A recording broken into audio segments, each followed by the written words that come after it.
I sat in the harsh fluorescent lighting of interrogation room A, sipping a lukewarm coffee while my life's work lay in ashes across town. Through the open door to the bullpen, I could hear my parents and my older brother, Kevin, giving their sworn, tearful statements to the lead arson detective.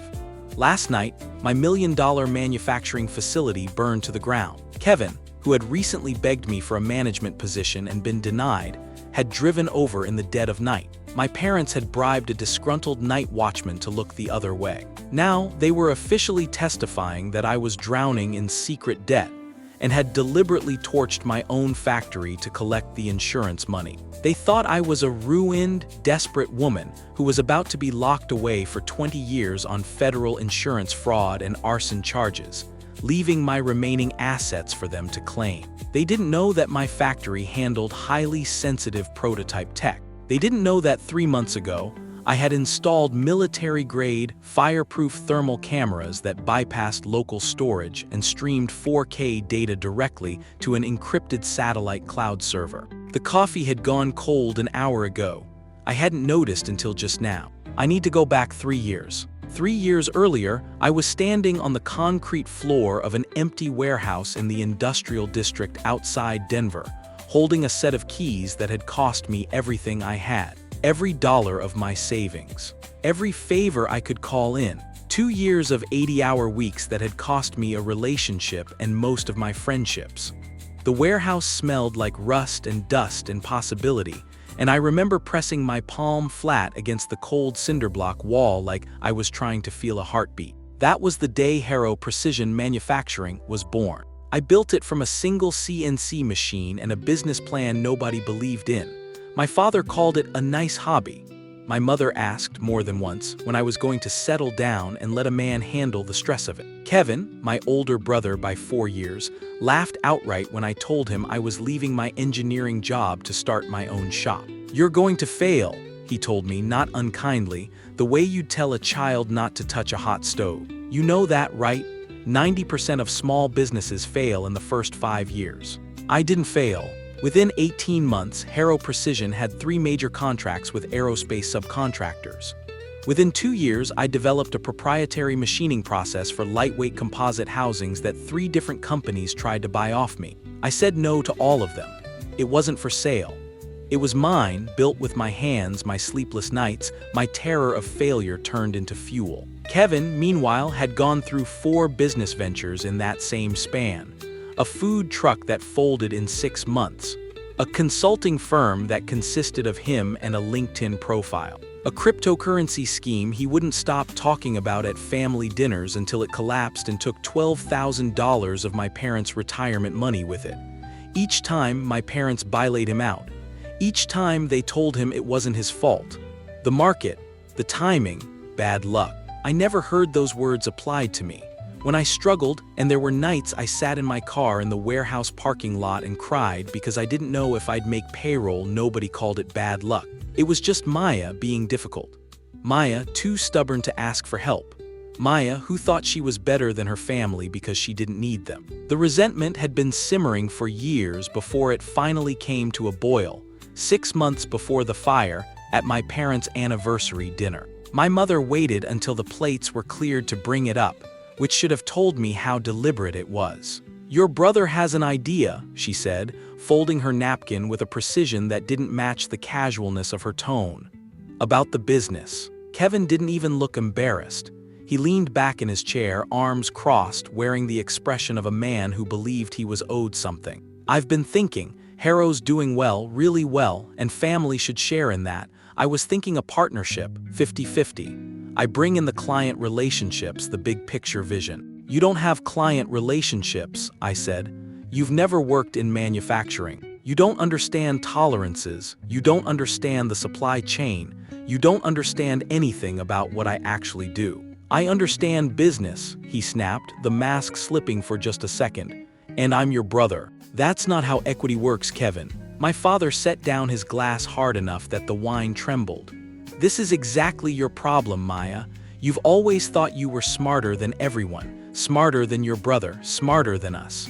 You think that company is yours because your name is on the paperwork, but this family built you. We supported you. "You told me it was a hobby," I said quietly. "You told me I'd fail.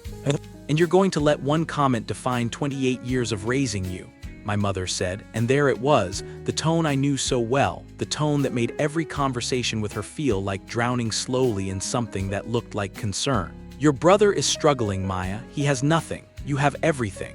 What kind of daughter, what kind of sister hoards success like this?" I looked around the table at the three of them, and for the first time in my life, I understood with total clarity that I was not sitting with people who loved me. I was sitting with people who saw me as a resource to be divided. "I built that company alone," I said, standing up. "I will not be giving away half of it to a man who has never run a business successfully in his life. I'm sorry that hurts you, but no." I left before dessert. My mother called me selfish. My father didn't call me at all, which was somehow worse. I didn't know, walking to my car that night with my hands still shaking, that I had just signed my own arrest warrant. I learned later, much later, when the pieces finally fit together, that Kevin had started planning within a week. He'd approached Dale Reyes, the night security guard at Harrow, at a bar Dale frequented after his shifts. Dale was drowning in debt from a divorce and a gambling habit he thought nobody knew about. Kevin offered him $8,000, cash, to disable the perimeter alarm for one night and disappear from the loading dock cameras between 1 and 3 a.m. Dale said yes almost immediately. My parents, I would later confirm through bank records, contributed half of that payment. The plan was elegant in its cruelty.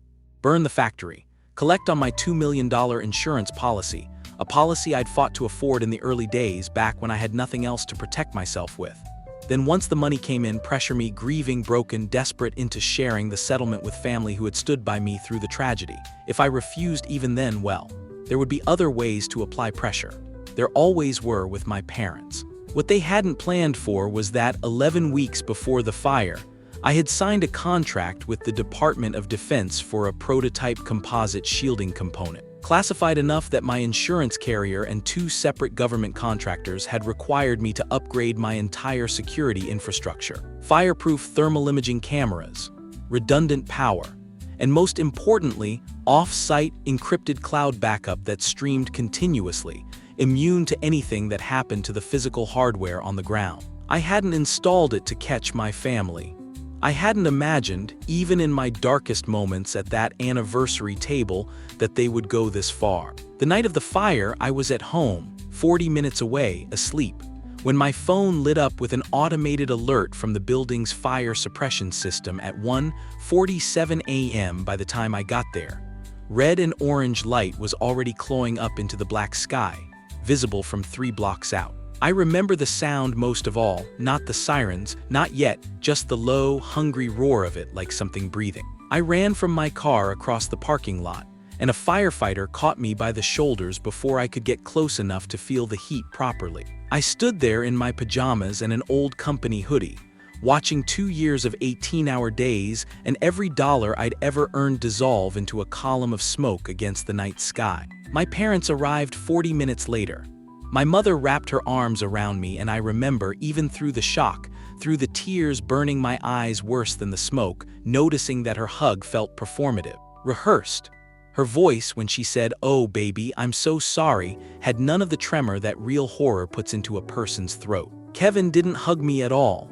He stood a few feet back, hands in his jacket pockets, watching the fire with an expression I couldn't read in the dark and wouldn't understand until much, much later. I didn't sleep that night. I stood in the parking lot until dawn, watching firefighters hose down blackened steel that used to be my machines, my prototypes, my life, and I thought I had lost everything. I had no idea that somewhere in an encrypted server 400 miles away, a set of cameras that had melted into slag hours earlier had already finished uploading the last thing they would ever record, my brother's face, lit orange by gasoline flame, and my parents standing 20 feet away, watching him do it.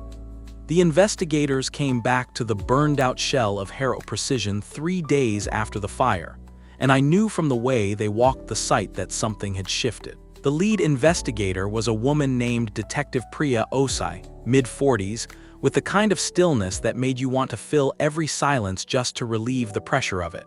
I would come to understand much later that this stillness was not indifference. It was patience.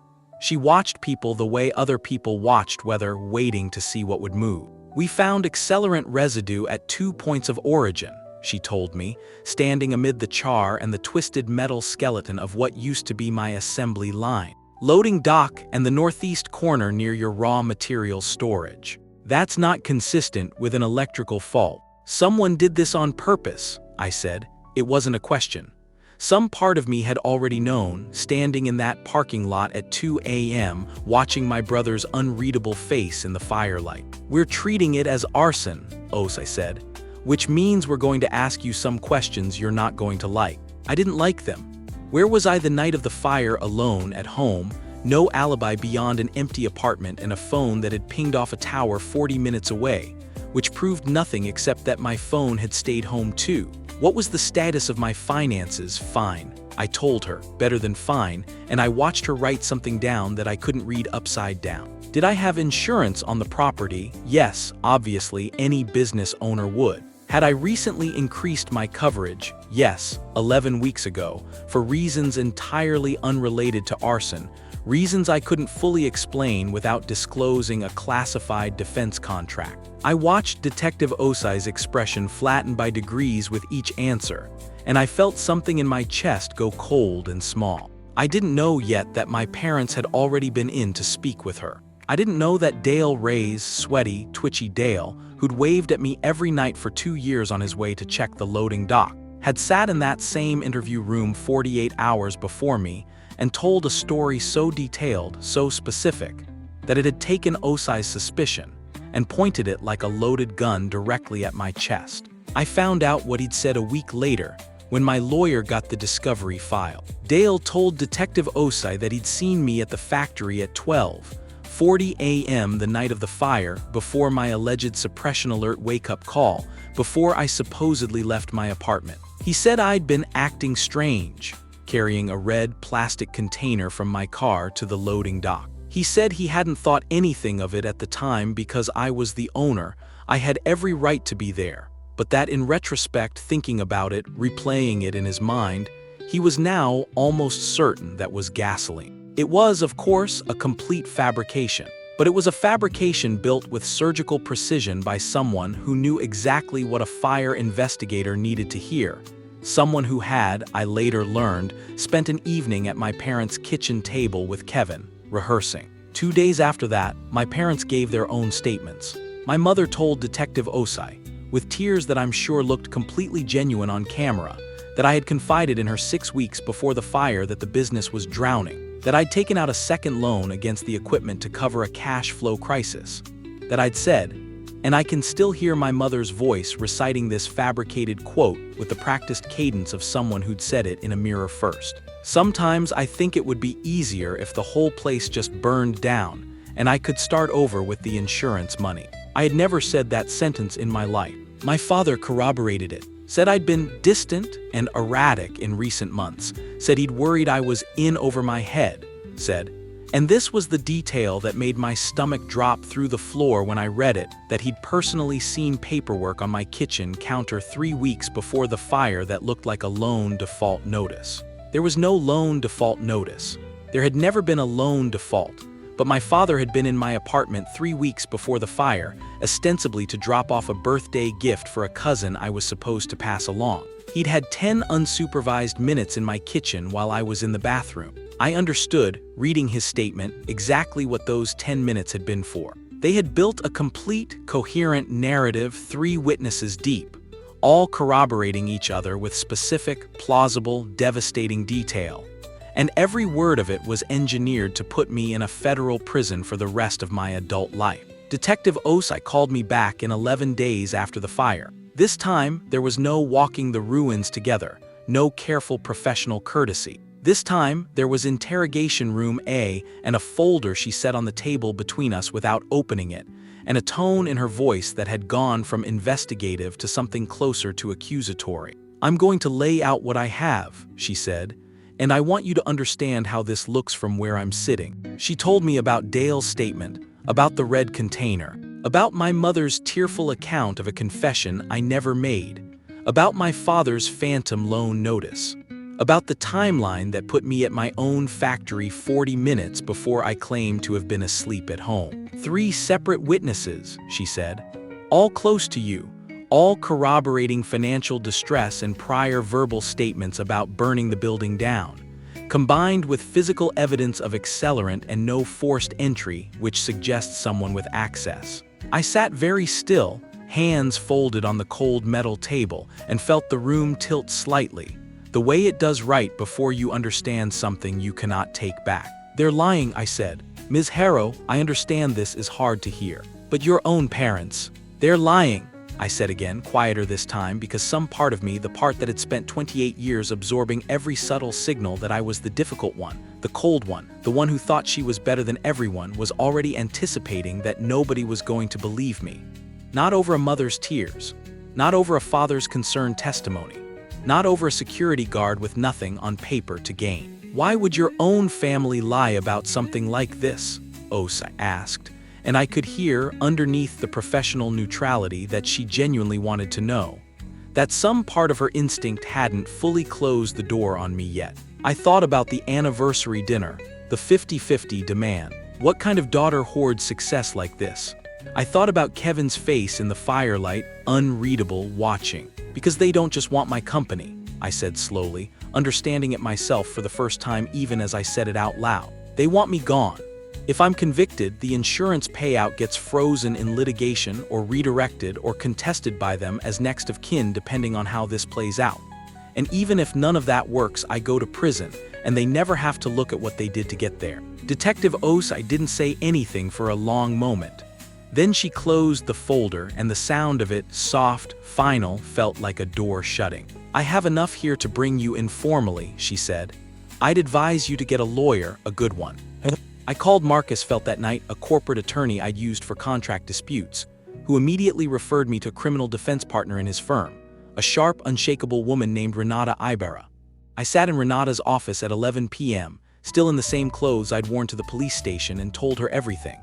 The dinner, the demand, the cameras, the classified contract that explained the upgraded security system I hadn't been able to fully justify to Detective Osai. Renata listened without interrupting, the way people listen when they're building a strategy rather than a sympathy. When I finished, she leaned back and said, "Do you still have access to that cloud server?" And for the first time in 11 days, something other than grief moved through my chest. Grief, I learned in those 11 days, has a half-life. It decays into something else if you wait long enough. Mine decayed into ice. I stopped crying somewhere around day 9, not because the pain had lessened, but because I'd run out of a use for it. Crying was for people who still believed the world might correct itself if they just felt enough. I no longer believed that. I had watched my mother's face on the Discovery footage, the recorded interview Renata had pulled through pretrial disclosure, and studied the specific, rehearsed cadence of a lie she'd clearly practiced more than once. There was no correcting a world like that through feeling. There was only evidence. Renata had been blunt with me in that first late-night meeting. If you have footage, we don't release it yet. Not to Osai, not to anyone. Not until we understand exactly what we're sitting on, and not until your family has locked themselves into a position they can't walk back from. I understood immediately what she meant, even before she finished the sentence. My parents and Kevin had given verbal statements so far devastating, but verbal, deniable, softenable with time and a good lawyer of their own. A signed, notarized affidavit was different. Perjury on a verbal statement was hard to prosecute. Perjury on a sworn, signed document was a different animal entirely. A felony with teeth, with a paper trail, with no room left for anyone to claim they'd misspoken or misremembered. They're going to want to formalize everything before the DA can file charges against you, Renata said. That's standard. Osai will schedule a session to get official affidavits from all 3 witnesses before she goes to the prosecutor. That's our window. Our window for what? For you to not say a word, Renata said, and let them finish hanging themselves. It was, I would think later, one of the strangest kinds of discipline I'd ever practiced, sitting silent through police contact, through my mother's phone calls, through Kevin's single, chilling voicemail 3 days after the fire in which he said, in a tone of performed concern, "Hey Maya, it's Kevin, just checking on you." "This whole thing is just awful. Call me back, okay? We're all here for you." I saved that voicemail. I saved every text from my mother that asked, with false gentleness, whether I'd found a good lawyer, and whether I understood that sometimes these things are easier if you just cooperate. I didn't respond to any of it. I let them believe the silence was defeat. Meanwhile, I logged into the cloud server for the first time on the 4th day after the fire in Renata's office, with her paralegal recording the access on video to establish an unbroken chain of custody. My hands were steady. I remember that distinctly because I'd expected them not to be. The footage loaded slowly. 4K thermal imaging files were enormous, and the encrypted satellite relay wasn't built for speed, only security. When it finally rendered, I was looking at my own loading dock in false color heat signatures. Orange and white figures moving against a cold blue background, time-stamped 1:38 a.m. Kevin's silhouette came around the east corner of the building first, carrying something rectangular that bloomed bright white in thermal contrast. The red plastic container, warm from the gasoline sloshing inside it, the exact detail Dale had lied about seeing me carry.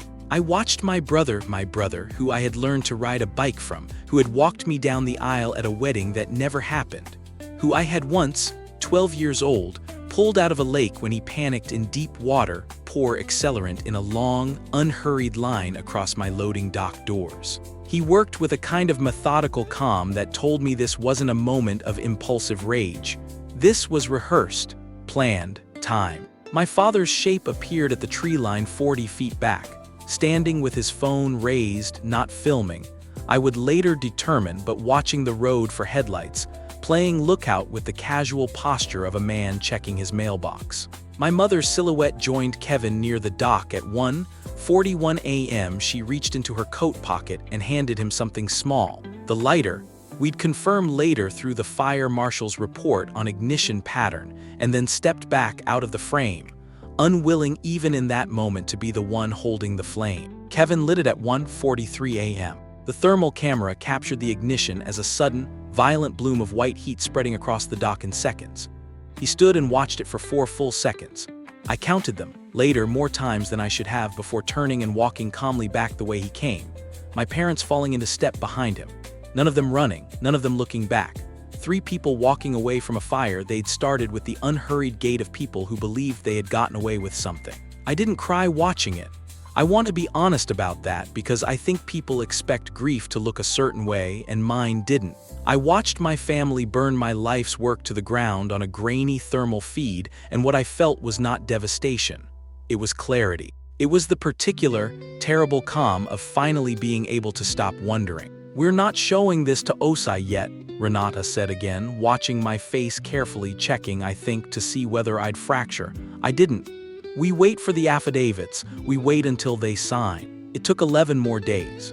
11 days of silence, of my mother's increasingly agitated voicemails, of Kevin sending a single text that read, "You're being paranoid. We're trying to help you," of my father saying nothing at all, which had always been his particular flavor of cruelty. 11 days of sitting across from Renata twice, reviewing every frame of the footage, cross-referencing it against Dale Reyes' cell tower data, which placed him not on-site disabling cameras at 1 a.m. As the accelerant timeline required, but at a bar 6 miles away, texting Kevin at 12:52 a.m. a message that simply read, "Clear, go." We got that message through a subpoena Renata filed quietly, almost surgically, without alerting a single person on the other side that we were looking. On the 22nd day after the fire, Detective Osai's office called my parents, Kevin, and Dale Reyes in to formally sign their sworn statements. The final procedural step before the district attorney's office would file charges against me. I sat in Renata's car outside the precinct that morning, watching my family walk in through the glass doors in a tight, satisfied little cluster. My mother's hand resting on Kevin's arm the way it used to rest on mine when I was small and had done something to make her proud. "They think this is the last day of the story," Renata said quietly beside me, watching them too. "They think they're walking in there to finish you. They're walking in there to finish themselves," I said. "They just don't know it yet." Renata reached into the back seat and lifted the sealed evidence folder, the time-stamped footage, the chain of custody documentation, the subpoenaed text message, all of it bound and ready into her lap. "Give them 10 minutes to sign," she said, "then we go in." 10 minutes, Renata had said, and she was almost exactly right. We watched the second hand crawl around my phone's lock screen while morning traffic moved past the precinct's glass doors, and I thought about how strange it was that the worst month of my life was about to end in a parking lot, in broad daylight, with my hands perfectly steady. Inside, though I wouldn't hear the details until later from Detective Ose herself, my parents and Kevin were seated in 3 separate rooms, standard procedure for corroborating witnesses, to prevent them from adjusting their stories against each other. Each of them read through a typed affidavit summarizing the statement they'd already given verbally. Each of them signed it. My mother notarized documents would later show, signed hers at 9:14 a.m. My father at 9:17. Kevin, the last of the 3, signed his affidavit, the one asserting under penalty of perjury that he had not been present at Harrow Precision Manufacturing on the night of the fire at 9:22 a.m. Dale Reyes signed his at 9:26, 4 minutes later, in a separate room down the hall, still believing his fabricated sighting of Maya Harrow carrying a red container would earn him the rest of his $8,000. At 9:31 a.m., Renata and I walked through the precinct doors. We didn't go to a holding area. We went directly to Detective Osai's desk, where Renata set the sealed folder down with the quiet, deliberate weight of someone placing a chess piece on the exact square that ends the game. "Detective," Renata said, "before you forward these affidavits to the DA's office, I think you're going to want to see this first." I looked between us, something flickering behind her professional stillness.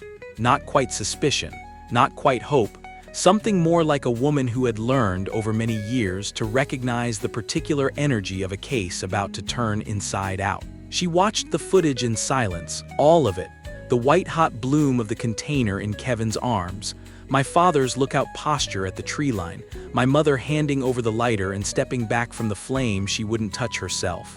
The ignition, the 4 seconds of watching, the unhurried walk away. When it ended, Osai didn't say anything for almost 30 full seconds. Then she picked up her desk phone and said only, "I need the DA down here, now, and hold the release on all 3 affidavits that just came through from interview B, C, and D." Renata slid the subpoenaed text message across the desk next, clear, go, timestamp 12:52 a.m., sent from a number registered to Dale Reyes to a number registered to Kevin Harrow, and the cell tower data placing Dale at a bar 6 miles from the property at the exact moment he'd swear, in a signed affidavit not 11 minutes old, that he'd personally witnessed Maya Harrow on site. I watched Detective Osai's face change as the pieces assembled themselves into a shape she couldn't unsee. 22 days of building a case against me collapsed and rebuilt itself, in the space of 4 minutes, into a case against 3 other people entirely. "Ms. Harrow," she said finally, and her voice had lost every trace of the accusatory edge from interrogation room A. "I owe you an apology. I don't have time to give properly right now because I need to go make some arrests." What happened next, I only partially witnessed myself, standing in the hallway outside Osai's office while Renata calmly explained chain of custody procedure to a suddenly very interested assistant district attorney. But I heard enough. I heard my mother's voice rise, first in confusion and then in something sharper, from interview room B, as 2 uniformed officers entered to inform her she was being detained on suspicion of conspiracy and perjury. I heard my father's silence, that same particular, cowardly silence, as he was read the same rights in room C, and I heard Kevin in room D say the words, "This is insane. You have no evidence," approximately 4 seconds before an officer set a tablet on the table in front of him, and pressed play on 11 seconds of thermal footage that ended his sentence permanently. Dale Reyes informed 20 minutes later that his co-conspirators had been arrested, and that the text message placing him 6 miles from the fire had already been subpoenaed, did not require much persuasion. By that afternoon, he had a public defender and a cooperation agreement, and he was telling the assistant DA everything: the $8,000, the rehearsed sighting, the kitchen table conversation at my parents' house where the entire plan had been assembled like a piece of furniture, screw by screw, over the course of one evening 6 weeks before the fire. I stood in the precinct parking lot afterward, in the same spot where I'd waited with Renata that morning, and I didn't feel triumphant. I want to be honest about that too, the way I was honest about not crying at the footage. I felt something quieter, something closer to the specific, hollowed-out relief of setting down a weight I hadn't fully realized I was still carrying. Kevin was charged with felony arson and conspiracy. My parents were charged with conspiracy to commit arson, insurance fraud, and perjury, the signed affidavits, ironically, becoming the centerpiece of the prosecution's case rather than mine. Dale Reyes, cooperating, received a reduced sentence in exchange for his testimony against all three of them. The trial, 7 months later, lasted 4 days. The thermal footage played on a courtroom screen in complete silence, and I watched 3 jurors turn to look at my mother during the 4 seconds Kevin stood watching his fire take hold. And I understood that some verdicts are written the moment certain footage exists. Kevin received 11 years. My parents received 6 each. Dale received 18 months and a debt to the state he'd be paying off for the rest of his working life. The insurance company, once the arson determination shifted from my alleged fraud to my family's proven conspiracy, released the full $2 million policy without further contest. I used it, along with a settlement from a separate civil suit against my family's assets, to rebuild a new facility, 40 minutes from the old site, twice the floor space, with a name I chose deliberately. Not Harrow Precision, just Harrow. No qualifier, no modifier, just the name standing alone the way I intended to from now on. I still have the cameras.